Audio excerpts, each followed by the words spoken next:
I'd like to thank all the boys and girls for dragging their mums and dads along here too to the old station air show.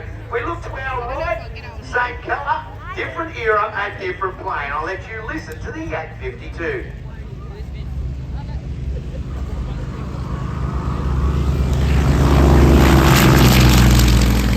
At the stick of this machine, as he has been all day doing joy flights with many of the visitors here at the old station, is Glenn Graham. You'll see Glenn a little later on today in a turquoise aircraft we call the Edge 540, and together in a double performance with Paul Bennet later on in the show.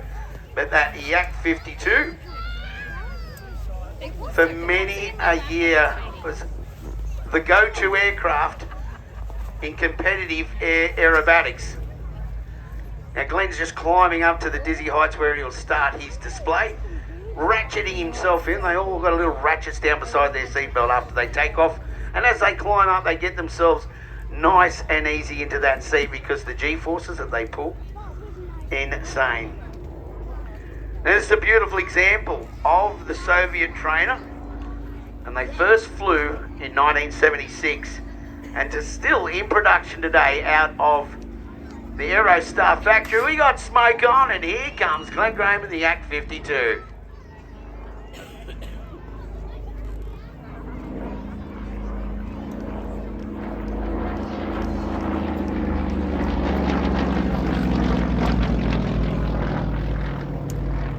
So we've got a lot of different motor configurations. Look at that, Glenn showing his expertise and the manoeuvrability of this beautiful aircraft. That motor is a 360 horsepower Vedeneyev M-Fourteen Radial.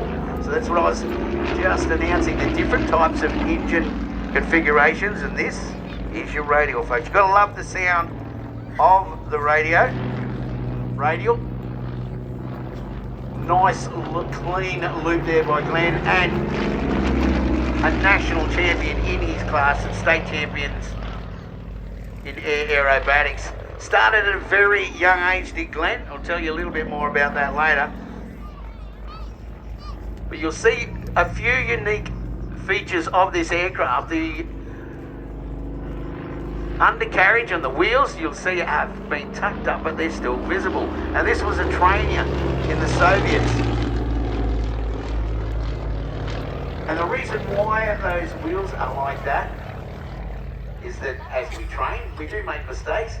And if the pilot forgot to put the landing gear down, well, the plane would still effectively land.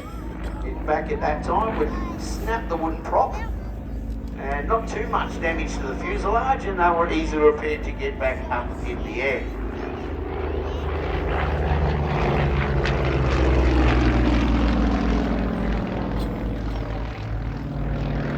Nice vertical climb there, using every bit of that 360 horsepower, still producing them today over 1700. I think it's actually near 1900 they're at now of these aircraft built in Romania. Due to its area and conditions of where it flew back in the early days, another unique part of this aircraft is the pneumatic system. All the hydraulics, the brakes, and all the operations of this aircraft, it's all operated by air so as not to freeze when they're in the conditions back in the Soviet in the day.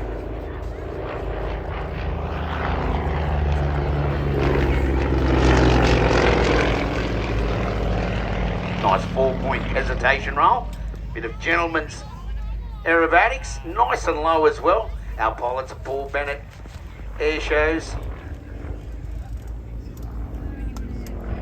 Fly it low here, as you'll see later on. Nice loop over there, now inverted. You'll see the symmetrical wing on this aircraft. They are actually fly along perfectly fine upside down. No different to flying upright. And of course you can go for a ride in this plane. There's been plenty of people taking up the opportunity of joy flights. You head over to that Paul Bennet merchandise truck. See Rachel and the team down there, and they'll get your backside in that hot seat and go for a fly. You can go for just a cruise amount. It's you that gauges the degree of excitement of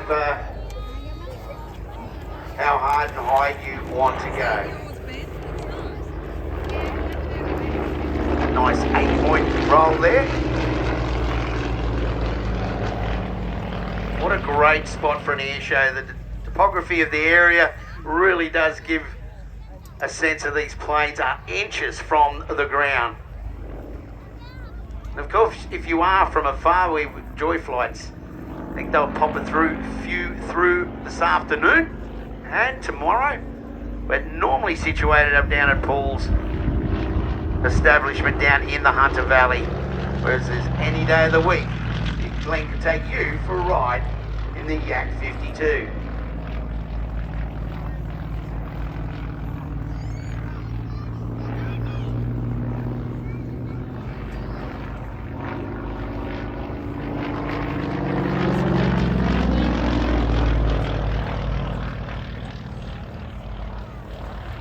It's a lovely sound, isn't it, the Radial engine? It just...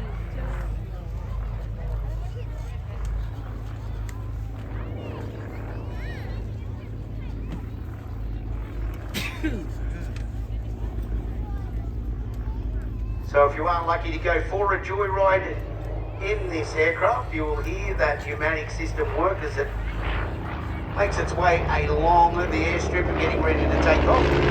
My first time in it, I thought something was wrong with it. There's absolutely nothing wrong with it.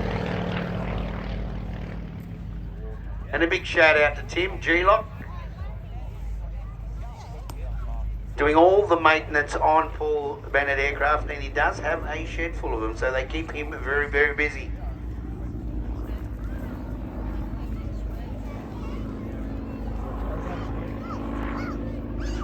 It's Paul coming to the final parts of his air display here.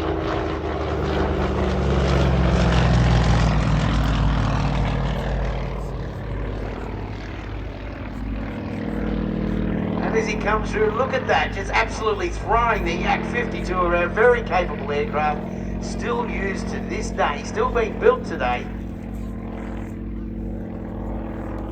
especially through Europe. A very popular competitive aircraft. 290 kilometres an hour he was pulling as he came down in through, and you can see him setting himself up for a nice land here. Big shout out to Cap Rentals and Rio Tinto Gladstone as well for supporting this great event. And the crowd, what a crowd we have. The organisers are very happy with how today is turned out. And we thank you for coming along and being part of a great Australian tradition. It's been around for quite some time. 1989, I believe, was their first show here, and it has evolved through the changes of time.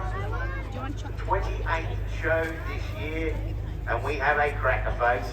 I wanted to go for a joy flight and that. So when Glenn brings this beautiful little yellow Yak-Fifty-Two to the ground, you know what to do, aviators. Get up, wave, cheer, put your hats and kids in the air. A fun little aircraft to be part of, folks.